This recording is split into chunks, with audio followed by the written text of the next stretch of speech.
Biggest argument with the Pan-Africanists is that one is the confusion. And what I mean by that is kind of a do as thou wilt thing. Believe what you want to believe, eat how you want to eat, as long as we can come together and defeat the white man or beat our enemy or our oppressor. And that's what I'm getting from most of the things I've heard today. And history, trial and error has proved that you may not have said it verbatim, but what you said is, believe whatever you want to believe. You see what I'm saying? Have whatever doctrine you want to. We need to come together. The thing is that people of different mindsets, it's impossible to come together wholly. You can come together immediately, but so let's just say we come together and we defeat the enemy, we get back to Africa. That's great. But what's going to happen when we get there and the culture clashes? My culture says you can't rape one of our women without us taking you out. Your culture may say yes, you can. So now we got issues, and we got the same fighting that was in Africa before the white man came up there and conquered. You see what I'm saying? We have the same type of confusion that was in the beginning. Okay? So I just want to address that. The other thing I want to address is how we got here. There are different, my brother addressed it a little bit. There are different explanations of how we got here. I haven't heard a clear explanation yet, but I hear different opinions and things. Hebrew Israelite, our heritage, our culture says that our enemies was ourself. Our enemy was ourself. Okay? The reason why we got brought over here was because our disobedience to our Elohim, or as some people would say, God. That is the reason for our oppression here. Our prophets warned us with writings that go back thousands of years that say, look, if you do this, if you do not do this, if you're not obedient to the commands, the statutes of the Most High, this is where you'll end up. In a place, in a foreign place which your fathers have not known, and speaking a language which you have not, that you don't know, stealing, you marry a woman, another man lies with her, your sons and daughters will be sold.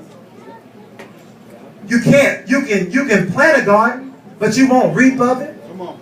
Everything that's happened to us has already been prophesied. It's already been foretold. See, we can claim that, well, I'm African, I'm this and I'm that. Yaakov, we call ourselves Israelites because there was a covenant made with Abraham. Pastor Yitzhak or Isaac and Pastor Yaakov. Yaakov's name was changed after he wrestled with the Most High. That's a prophetic message. For our people, we struggle with the Most High. That's what his name means. We struggle with the Most High. We wrestle back and forth. We're with him one day, we're against him the next day.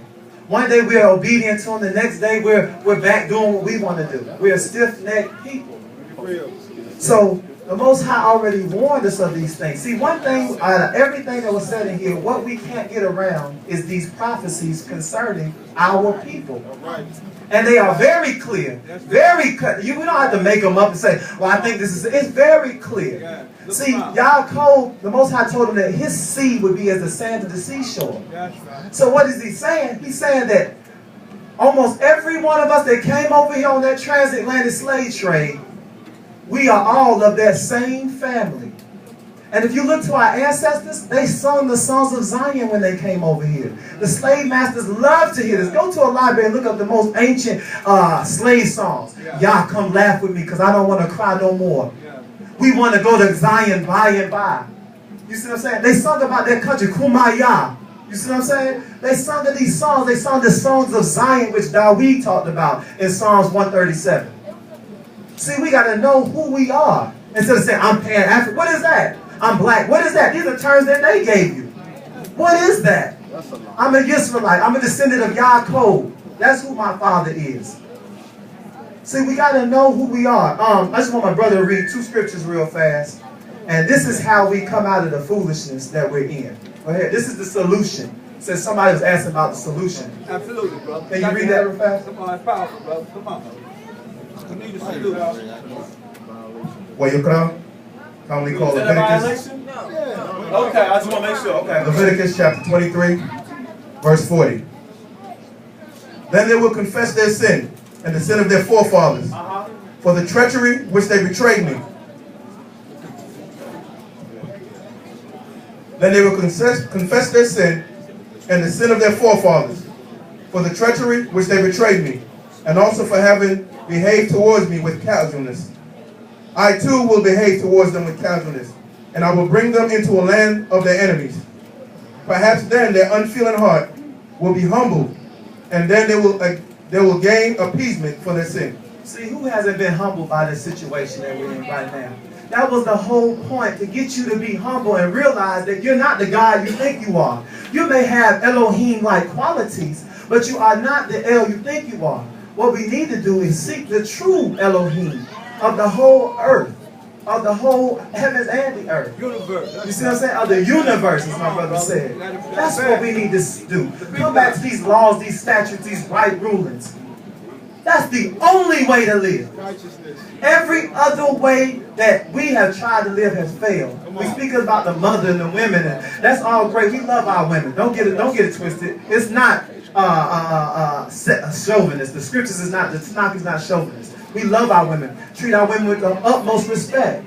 The thing is that the women follow the man. It's been proven. Now check this out. There would be no homosexual women if it wasn't homosexual men. Okay? There would be no women on drugs if it wasn't men on drugs.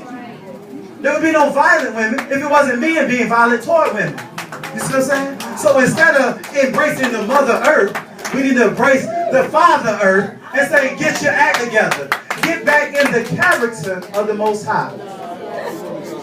That's what we have to do. We love everybody in here. Whether you know it or not, you are Yisrael. All right. But your mind has to be open to know who you are, who your Elohim is. Until you come back to that, we're going to be in this oppression. All right.